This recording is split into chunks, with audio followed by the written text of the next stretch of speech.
ना पड़े तो सीट के नीचे रखी रक्षा जैकेट को पाउच से निकालें।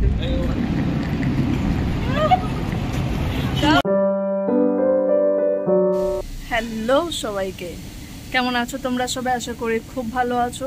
তো ওয়েলকাম টু মাই চ্যানেল, যার নাম doctor স্বর্ণাস blog, and welcome to my brand new blog. তো সকাল সকাল আমি স্নান টান করে একটু ছাদে এসেছিলাম, একটু রোদে রোদ পোয়াতে ভালো লাগছিল না রুমের মধ্যে, তার জন্য একটু ছাদে আসলাম।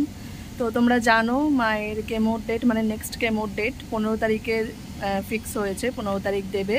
তো আমরা এবার টোটালটাই আইভিতে নিচ্ছি, কারণ আগেবার ট্যাবলেট দেওয়ার পরে মা একটু সাইড ইফেক্ট হয়েছিল। তো এরকম নয় যে আইভিতে দিলে কোনো সাইড ইফেক্ট হবে না, আইভিতেও সেম সাইড ইফেক্ট হতে পারে, কিন্তু এই যে বলে না যে পেশেন্টেরও একটা ট্রাস্ট থাকার দরকার। তোমার সেই ট্যাবলেটে একটা ফোবিয়া চলে এসছে, তো তার জন্য ডক্টররা চায় না ট্যাবলেটটা কন্টিনিউ করতে, যেহেতু সে নিজেই একটা ফোবিয়া আছে, একটা আতঙ্কে আছে যে হয়তো বা ট্যাবলেট নিলে সেটা আমার আবার হবে। তো এরকম সময় হয় যে যদি পেশেন্ট এরকম ভাবতে থাকে, তো অনেক সময় হয় যে ট্যাবলেট সেটা করে না, কিন্তু তাও সেটা হয়, কারণ পেশেন্টের বডিটা সে মাইন্ডসেটের সাথে সেট হয়ে আছে। তো তার জন্যই ডক্টর সেটা এখন দেবে না, ট্যাবলেটটা টোটালটাই আইভিতে দেবে, যেটা আমার 50 আওয়ার্স টাইম লাগবে। তো প্রত্যেকবারই কেমোর আগে কিছু রুটিন ব্লাড চেক আপ করতে হয়, অঙ্কোলজি প্যাক, তার মধ্যে কমপ্লিট ব্লাড কাউন্ট থাকে, লিভার ফাংশন টেস্ট থাকে, রেনাল ফাংশন টেস্ট থাকে, সোডিয়াম থাকে, পটাশিয়াম থাকে।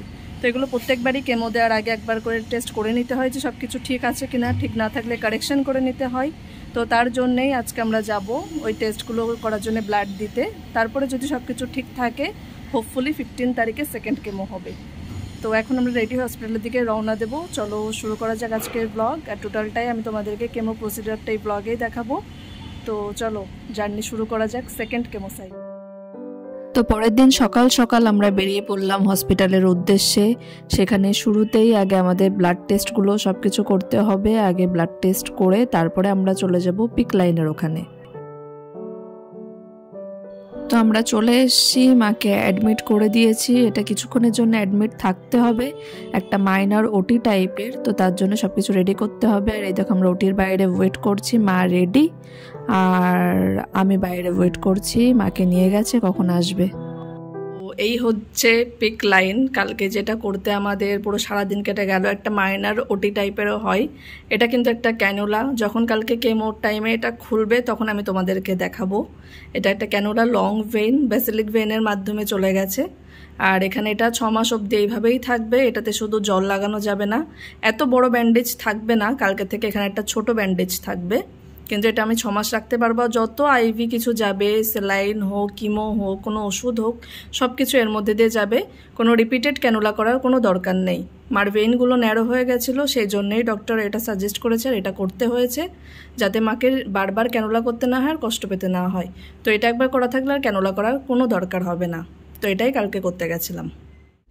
তো আজ আমি এই ভিডিওটা বানাচ্ছি, শুরুতেই শুরু করছি একটা অন্য কিছু ব্যাপার নিয়ে, অন্য কিছু দেখানোর জন্য আজকে মেনলি এই ভিডিওটা আমার বানানো। তোমরা সবাই জানো আমার মায়ের ব্যাপারে, সবাই জানো যে তার কেমোথেরাপি চলছে, আর আমাদের সবারই মোটামুটি এইটুকু তো আন্দাজ আছেই যে কিমো মানে চুল পড়ে যাবে, কিমো মানে মাথা টাক হয়ে যাবে, কিমো মানে বডি কোথাও চুল থাকবে না। সবার আগে আমাদের মাথায় এটাই আসে যে কিমোথেরাপি, তার মানে তো চুলই থাকবে না। তো এই ধারণাটা আমাদের অনেকেরই নেই, আর অনেকেই আমরা এটা জানি না যে সব কিমোথেরাপিতে চুল চলে যায় না। কিছু কিছু কিমোথেরাপি থাকে যেগুলোতে কোনো রকম চুল হালকা পাতলা পড়ে যায়, কিন্তু ওইভাবে টাক হয়ে যায় না, বা এমনভাবে পড়ে যায় না যেগুলো চোখে লাগবে বা চোখে পড়বে। তো সেরকমটাই আমাদের সাথেও হয়েছিল যখন মার প্রথম কিমোথেরাপি হয়, যখন ল্যাপারোস্কোপির মাধ্যমে ইন্ট্রাপেরিটোনিয়াল কিমোথেরাপি হয়। তো তখন পরের দিন যখন মাকে বেড থেকে একটু বসাই, আমি চুল টুল আছড়ে দিই, তো আমার হাতে অনেকগুলো চুল পড়েছিল, বেশ অনেকটাই, নর্মালের থেকে অনেকটা বেশি। তো আমরা তখন একটু ভয় পেয়ে গেছিলাম যে এবার হয়তো চুলগুলো পড়া শুরু করবে, হয়তো এবার চুল পড়া স্টার্ট হয়ে গেল। তো সেই টাইমে আমি, আমার দিদি, আমার বোন, সবাই আমরা এটাই আলোচনা করছিলাম যে এই জিনিসটা মাকে জানানো যাবে না, বা মা যেন তাকে কখনো চুল ছাড়া না দেখে। তোমরা সবাই জানো যে আমার মা কত সাজুগুজু করতে পছন্দ করে, নিজেকে ভালো দেখতে পছন্দ করে। তো তার জন্য এটা অনেক বেশি ডিফিকাল্ট যে নিজেকে ওই রূপে দেখবে, চুল ছাড়া নিজেকে দেখবে। তো সেটাই আমরা তিনজন ডিসাইড করেছিলাম যে মা যেন কখনো নিজেকে চুল ছাড়া না দেখে, দেখতেই যেন না পায়। তো তার কিছু ব্যবস্থা আমাদেরকে করতে হবে। তো যখন এরকম ইন্টারপিরিয়ডাল কেমোথেরাপি হলো আর চুল পড়া শুরু হলো, তখনই আমার দিদি মানে সমস্ত রকম আয়োজন করা শুরু করে দিল যাতে একদিনও মাকে সেই রূপে নিজেকে দেখতে না হয়, চুল ছাড়া যাতে কোনোদিনও দেখতে না হয়। কিন্তু বরাবরই যেদিন থেকে মার এটা ডায়াগনোসিস হয়েছে সেদিন থেকেই বরাবরই মা গপুকে বলতো যে তুই যা করবি করবি, কিন্তু তুই আমার চুলগুলো নিস না, এইটুকু তুই রাখিস। তো গপু তার এই কথাটুকু শুনেছে।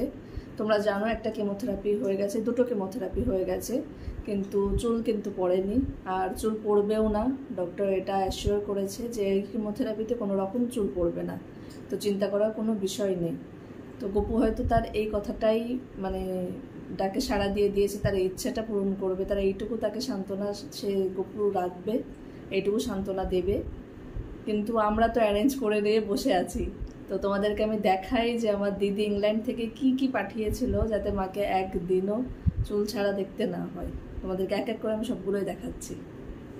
আমি দেখাচ্ছি তোমাদেরকে ক্যাপগুলো। ও প্রায় 3-4 রকমের ক্যাপ পাঠিয়ে দিয়েছে যাতে যদি কোনো রকম চুল পড়ে আমাকে বলে বোনু যদি মার কোনো রকম চুল পড়ে তাড়াতাড়ি ক্যাপ পরিয়ে দিবা, তাহলে মারার অসুবিধা হবে না, আর ক্যাপে কিছু বোঝাও যাবে না। তো নানান টাইপের ক্যাপ পাঠানো শুরু করে দিয়েছিল। তো প্রথমেই আসলো দেখো, মার লাল কালার পছন্দ বলেও লাল কালারের একটা, মেরুন, এটা মেরুন পছন্দ বলে মেরুন কালার একটা ক্যাপ পাঠিয়ে দেয়। অনেক বেশ সুন্দর দেখতে ক্যাপটা, যাতে কোনো সময় কিছু বোঝা না যায়, মাকে প্রিটিও লাগে, তার জন্য এই ক্যাপ পাঠিয়ে দিয়েছিল সে। তারপরে এখানে 3টে এরকম, যাদের এখানে চুল পড়ে যায় অনেকে এরকম এগুলো মাথায় পরে ক্যাপ টাইপেরই, এরকম 3টেটা ব্ল্যাক কালারের, এরকম 3টে পাঠিয়ে দিয়েছিল। তারপরে আইব্রো পড়ে যাবে, তো তখন তো দেখতে ভালো লাগবে না, আইব্রোর জন্য একটা কিছু তো লাগবে যেটা দিয়ে আইব্রো বানাতে হবে। তো অনেক সার্চ করে যে ক্যান্সার পেশেন্টদের জন্য বেস্ট কোম্পানি কোনটা হবে, বেস্ট ব্র্যান্ড কোনটা হবে, তো সেটা দেখে ফেসিস কানাডার সে এই আইব্রো পেন্সিলটাও পাঠিয়ে দেয় যাতে আমি আইব্রো করতে পারি। আমাকে বলেছিল যে যদি ওরকম হয়ে যায় তুমি এরকম আইব্রো করে করে দেবে, তাহলে আর কোনো অসুবিধা হবে না, আইব্রো যে নেই বোঝা যাবে না। ওটা গেছিলো। আর সব থেকে বড় জিনিস যেটা আমি এখন দেখাতে চলেছি তোমাদেরকে, যেটা আমরা 3জন মিলে একদম পছন্দ করেছিলাম এক রাত জেগে, মানে অনেকক্ষণ ধরে টাইম নিয়ে, যে কোন চুলটা বেশি ভাল লাগবে, কোনটা মাকে মানাবে, কি টাইপের দরকার। কারণ আমরা সবসময় বলতাম মাকে যে বব হেয়ার করতে, তো মাকে ওটা বেশ স্যুট করে। তো আমরা একটা হেয়ার অর্ডার করেছিলাম, দিদি অর্ডার করেছিল, আমরা পছন্দ করেছিলাম 3 বোন মিলে। এই দেখো কাটিংটা দেখেছো, বেশ একদম কেউ কখনো বুঝতেই পারবে না যে এটা ন্যাচারাল হেয়ার না, মানে হিউম্যান হেয়ার না। এই দেখো এর সামনে একটু এরকমও আছে, একটু স্টাইলিশ অনেক। আমার মা যেহেতু একটু স্টাইলিশ থাকতে পছন্দ করে, তো তার জন্য স্টাইলিশ চুলও আমরা কিনে নিয়েছিলাম। এই যে তো যেদিন এটা আমাদের হাতে আসলো, মানে সবগুলো আমি একদিন নিয়ে গোছাচ্ছিলাম, তো হঠাৎ করে আমি মাকে বলেছিলাম যে দেখা গেল এত কিছু আমরা রেডি করলাম, এত কিছু আমরা সব কিনে টিনে বসে আছি, দেখা গেলো তোমার চুলই পড়লো না। তো আবার মুখের কথা ভগবান হয়তো সেই সময় তথাস্তু বলে দিয়েছে, বলে জীবে সরস্বতী থাকে, তো সরস্বতী হয়তো তথাস্তু বলে দিয়েছে, আর সেই চুলই কিন্তু মার পড়েনি আর পড়বেও না। তো আমি অনেক খুশি যে এগুলো আমাদের ইউজ করতে হবে না। হ্যাঁ আমরা কিনেছিলাম, সবারই ভয় থাকে, তো তার জন্য সব কিছু এরকম দিদি কিনে পাঠিয়েছিলেন ইংল্যান্ড থেকে, যদিও এখন আসছে খুব তাড়াতাড়ি। তো মানে আমি অনেক খুশি যে এগুলো আমাদের কোনো ইউজ করতে হলো না, আর ইউজ করতেও হবে না। আমি নিজেও এটা ভাবিনি যে এরকমভাবে গপু মিরাক্কেল ঘটাবে। তো এটা সবটুকুই গপুর খেলা, মায়ের উপরে গপুর কৃপা, যে তার এতটুকু কষ্ট গপু দেবে না, দিতে পারবে না। এটা তো নিয়তির লেখা ছিল, এটুকু তো পেতেই হতো, গপুর তো নিয়তির উপরে কিছু নেই। কিন্তু এতটুকু কষ্ট যাতে পেতে না হয় সেটা গপু রাস্তা বের করে দিল। ডক্টর বলেছে কোনো রকম চুল পড়বে না। তো আমরা অনেক খুশি যে এগুলো আমাদের কোনো রকম ইউজ করতে হচ্ছে না। তো আমি জাস্ট এগুলো তোমাদের সাথে একটু শেয়ার করতে চাইছিলাম, দেখাতে চাইছিলাম যে দিদি কী কী অ্যারেঞ্জ করে দিয়েছিল, দিদি মানে কতটা ছিল মাকে নিয়ে। তো তার জন্য আমি সব কিছু তোমাদেরকে একবার করে দেখালাম, যে আমার যেহেতু সবটুকু জার্নি তোমাদের সাথে শেয়ার করছি, তো এটা অনেক বড় একটা আমার জার্নির অংশ। তো তোমাদেরকে একটু দেখিয়ে দিলাম। দেখো মাকে একটু চুলটা পরিয়ে দিলাম, মা একটু পড়তে চাইলো যে দেখবে কেমন লাগে মাকে চুলটা পরার পর। কেমন লাগছে মা? তোমরা বলো কেমন লাগছে? ভালো লাগছে? তোমাকে চুলটা পরার ইচ্ছা হলো নাকি? আমার একটু ইচ্ছা হলো যে দেখি আমার মেয়ে দিয়েছে কেমন লাগে আমাকে, তাই একটু পরলাম। তোমরা আমাকে বলো মার এই হেয়ার স্টাইলটা কেমন লাগছে, শ্যুট করছে কিনা। যদি খুব সুন্দর লাগে শ্যুট করে, তাহলে নেক্সট মার হেয়ার স্টাইল এরকম করে দেবো। আমার তো অনেক ভালো লাগছে হেয়ার স্টাইলটা, একটু ডিফারেন্ট লাগছে লুকটা। তো তোমরা আমাকে কমেন্টস করে জানাও কেমন লাগছে, তাহলে আমি এরকম করে দেবো। তো আজ সেই আমাদের কেমোথেরাপির দিন। তো আমরা সকাল সকাল হসপিটালের উদ্দেশ্যে রওনা দিয়ে দিয়েছি। সব কাজবাজ শেষ করে মাকে অ্যাডমিট করে দিয়েছি। আর এখানে প্রি মেডিকেশন শুরু হয়ে গেছে, যেটা মেন কেমোথেরাপির আগে কিছু মেডিকেশন চলবে। আর এই দেখো সেই পিক লাইন যেটা আমরা কালকে করে নিয়ে এসেছিলাম, এভাবেই সব কিছু এর মধ্যে দিয়ে এভাবেই যাবে। তো এটা শেষ হলে তারপরে মেন কেমো শুরু হবে।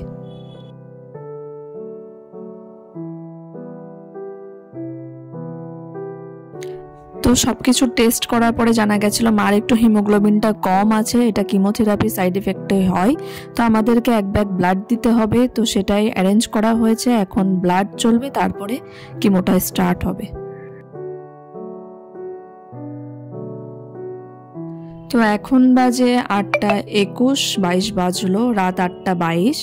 সব কিছু শেষ করে প্রি মেডিকেশন শেষ করে এখন কিমো স্টার্ট হলো। মেন কিমো এটা কন্টিনিউ 23 ঘন্টা চলবে, তারপরে সেম জিনিসটাই আবার রিপিট হবে। তো এখন রাত 11:21 বাজে, আর এটা এখনো কন্টিনিউ চলছে। আর 19 ঘন্টা 44 মিনিট টাইম লাগবে। অনেক slow slow slow slow flow হচ্ছে, দেখতে পাচ্ছ তোমরা। তো 19 ঘন্টা ধরে এটা এভাবেই চলতে থাকুক। তো এখন অনেকটা রাত হয়ে গেছে, তোমরা দেখলে 11:21 বেজে গেছে। তো ডিনার কমপ্লিট, মারও ডিনার কমপ্লিট, আমারও ডিনার কমপ্লিট। তো ডিনার করে মাকে ওষুধ খাইয়ে সমস্ত রকম ঘুম পাড়িয়ে দিয়েছি। এখনও অবধি মার কোনো সমস্যা হয়নি। আর এই কেমো চলাকালীনে কিন্তু খাবার দাবার সব কিছু খেতে পারে, এখানে কোনো রেস্ট্রিকশান নেই। নর্মালি সব কিছু চলবে, তার মধ্যে কিমোটাও চলবে, যেহেতু এটা একটা লং টাইম নেবে। তো এখনও স্টেবল আছে, সব কিছু ঠিক আছে। এখনও ভগবানের কৃপায়, গোপুর কৃপায় কোনো অসুবিধা হয়নি, আশা করছি না হোক। তো আজকে রাতটা ভালোভাবে কেটে যাক, আমি এটাই প্রার্থনা করি যেন ভালোভাবে ঘুমাতে পারে, কোনো অসুবিধা না হয়। তো ওটাতে এখন 19 ঘন্টা চলবে, ওটা শেষ হলে আবার সেম জিনিস আবার 23 ঘন্টার জন্য দেবে। টোটাল মিলে 46 আওয়ার্স হবে। আর তার আগে পরে মিলিয়ে সব 50 ঘন্টায় প্রায় হতে চলেছে। তো চলো রাতটা ভালোভাবে কাটুক, আবার দেখা হচ্ছে সকালে। The following day.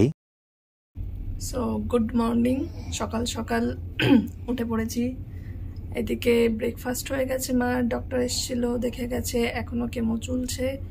আর কালকে রাতে কোনো প্রবলেম হয়নি, আমার গলাটা একটু খুসখুসে হয়ে গেছে ইনহেলারের জন্যে। তো এখন অবধি কোনো প্রবলেম হয়নি, সব কিছু ঠিক আছে, ঠিকঠাকভাবেই চলছে। খাওয়া দাওয়া করলো, ব্রেকফাস্ট করলো।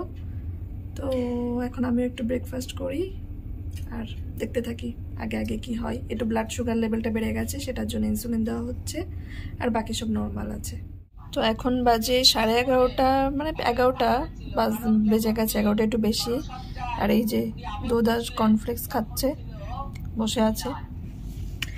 আর এইদিকে কেমোটা আর একটুখানি বাকি, একটুখানি না, এখনও প্রায় 9 ঘন্টা 41 মিনিট বাকি আছে। অনেক স্লো স্লো স্লো স্লো যাচ্ছে।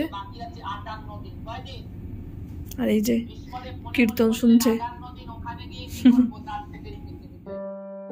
তো এখন ঘড়ির কাঁটায় 7:17, আর এই আমাদের 23 ঘন্টার প্রথম ব্যাগটা প্রায় শেষের দিকে, আর কিছুক্ষণ পরে এটা শেষ হবে।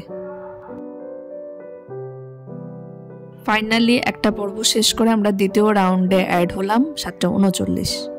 So hello and good morning. আজ এটা আমাদের সেকেন্ড সকাল, মানে সেকেন্ড ডে। আর কিছু টাইম আছে, তারপরে সেকেন্ড কিমোটা শেষ হবে। তোমরা দেখলে কালকে সন্ধেবেলা ওটা চালু হয়েছিল। তো তারপরে আজকে আবার সন্ধেবেলা শেষ হবে। আমি তোমাদেরকে দেখাচ্ছি এখনও কত ঘন্টা বাকি। তো আজ আমি বেরিয়ে যাব, আজ আমার ফ্লাইট আছে সন্ধেবেলা 5:30টার দিকে। তো আমাকে যেতে হবে, আমার পরীক্ষা আছে, তার জন্য আমাকে যেতে হচ্ছে। কালকে দিদি চলে আসবে, সেই হিসাবেই আমরা ডেটটা ম্যানেজ করেছি যে আমি যাব আবার ও আসবে। আমি এখানে সবার সাথে কথা বলে নিয়েছি, সব রেডি করে যাচ্ছি যাতে কোনো রকম কোনো অসুবিধা না হয়। ডক্টরের সাথে সমস্ত কথা হয়ে গেছে, উনি আজকে ডিসচার্জ দিয়ে দেবে। কিমোথেরাপি হয়ে গেলে রাখবে না এখানে, তারপরে ডিসচার্জ দিয়ে দেবে, যেহেতু মা এখন স্টেবল আছে। সরি, আমার একটু গলাটা খুসখুস করছে এই এসির জন্যে। তো এখন স্টেবল আছে, সেই জন্যই আজকে ডিসচার্জ দিয়ে দেবে। আমার কথা হয়ে গেছে, এটা শেষ হলে উনি সামারি দিয়ে দেবে, নিজের দায়িত্বে ডিসচার্জ দিয়ে দেবে, যাতে মা বাপি দৌড়াদৌড়ি করতে না হয়। আর বাকি নার্সদের সাথেও যেগুলো ফর্মালিটি আছে আমি সব করে যাব, সব কথা বলে যাব। তো যেতে তো ইচ্ছা করছে না, অনেক খারাপ লাগছে, অনেক টেনশন হবে, আমি ওখানে গিয়ে শান্তিতে থাকতে পারবো না বলে কেমোটা শেষ করে যাচ্ছি। কেমোটা নাহলে 19 তারিখে দিত, কিন্তু আমি ডেট নিয়েই 15 তারিখ করে দিয়েছি যে না, আমি দিয়েই যাবো, নাহলে আমি শান্তি পাবো না। তো আমি মেন কাজটা করে যাচ্ছি, বাকি দিদি আছে, বোন আছে, ওরা ঠিক হ্যান্ডেল করে নেবে। আর আমি তাড়াতাড়ি পরীক্ষাটা দিয়ে চলে আসবো, আমার তো কিছু করার নেই, পরীক্ষাটা দিতেই হবে। আর মাও ছাড়ছে না পরীক্ষা না দিলে, তো তার জন্য আমি যাচ্ছি। আমি টেনশনে থাকবো, কিন্তু সবসময় খবর নেব। আর গোপু আছে, গোপু সব ঠিক রাখবে। তো চলো, যেতে যেতে কথা হবে। আর আলিয়া আসবে, আমরা একসাথেই যাবো এয়ারপোর্ট, আলিয়ার সাথে দেখা হবে তোমাদের আবার। তো এখন মা একটু রেস্ট নিচ্ছে, আর আমি তাড়াতাড়ি স্নান করে প্যাকিং করে রেডি হয়ে নিই। যদি আমি সব প্যাকিং করে নিয়ে এসছি, আমি এখান থেকেই রওনা দেবো এয়ারপোর্টের জন্যে। তাও একটু এদিক ওদিক অগোছালো হয়ে আছে, সেগুলো গুছিয়ে নিই, গুছিয়ে রেডি হই, তারপরে যেতে যেতে বাকি কথা হচ্ছে। তো এখন বাজে দুপুর 12টা 15, আর এদিকে এখনও 6 ঘন্টা 12 মিনিট বাকি আছে। এই যে আরেকটা, সেই স্লোভাবেই যাচ্ছে, শেষ হতে লাগুক। কেমন আছো এখন? মোটামুটি ভালো, কোনো অসুবিধা হয়নি তো? সব ঠিক আছে? সব ঠিক আছে। আমি তো আজকে বেরিয়ে যাচ্ছি। তো ভয় পাচ্ছি না, সব ঠিক আছে। কষ্ট হবে, মিস করবা? অনেক অনেক অনেক যেতে হবে। এক্সাম আছে, আমার বিয়ে কন্যা এক্সাম দিয়ে পাস করেছে, এটাই আমি চাই। ঠিকঠাক করে থাকবা, কিছু হবে না, তাড়াতাড়ি চলে আসবো।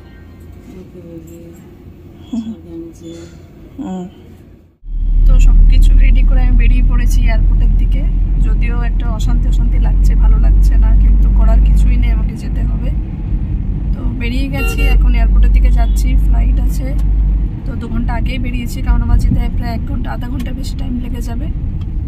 তো যাই, আস্তে আস্তে কাজটা করে আসি। তো আমি তো আজকে একটু তাড়াতাড়ি এয়ারপোর্ট পেয়ে গেছিলাম, আধা ঘন্টার মধ্যে এয়ারপোর্ট পেয়ে গেছে। আর সমস্ত কাজ বাজ করে আমি গেটের সামনে ওয়েট করছি, আর আমার জাস্ট মেসেজ আসলো যে ফ্লাইট ডিলে। এখন ঘড়ির কাটায় 6টা 7, আমার 5:50-তে বোর্ডিং শুরু হওয়ার কথা ছিল, যেটা এখনো হয়নি। দেখো, সবাই লাইনে দাঁড়িয়ে আছি। আমার ডিলে হবার পরেও ফ্লাইট টেক অফ হওয়ার টাইম ছিল 6:30, এখন 6:53, আর দেখো এখনো কিছু শুরু হয়নি। এই দিন ফ্লাইটে বসে খুব অন্যরকম লাগছিল, কারণ যখন এসেছিলাম তখন সাথে মা ছিল, আর এভাবে এই জানলাটার কাছে বসেছিল আজকে আমি, তো একটু অন্যরকম ফিল হচ্ছিল। তো ফাইনালি 7:46, আর এখন আমার ফ্লাইট টেক অফের জন্যে রান করছে।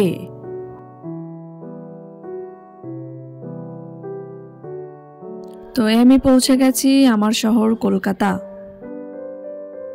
আমার বউ আসছে, ভালো লাগছে। আসছে না কেন এখনো? সেটাই তো, অনেক রাত হয়ে গেল, কখন আসবে?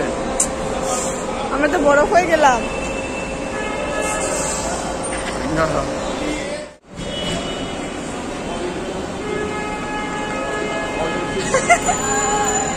হাই, ওদিকে যা, ওদিকে যা। এই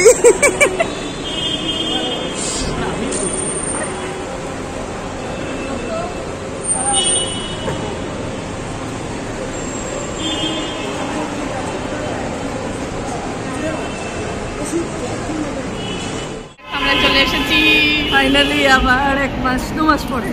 দেখো, আমরা না সেম পড়েছি, না জেনেই সেম জামা হয়ে গেছে।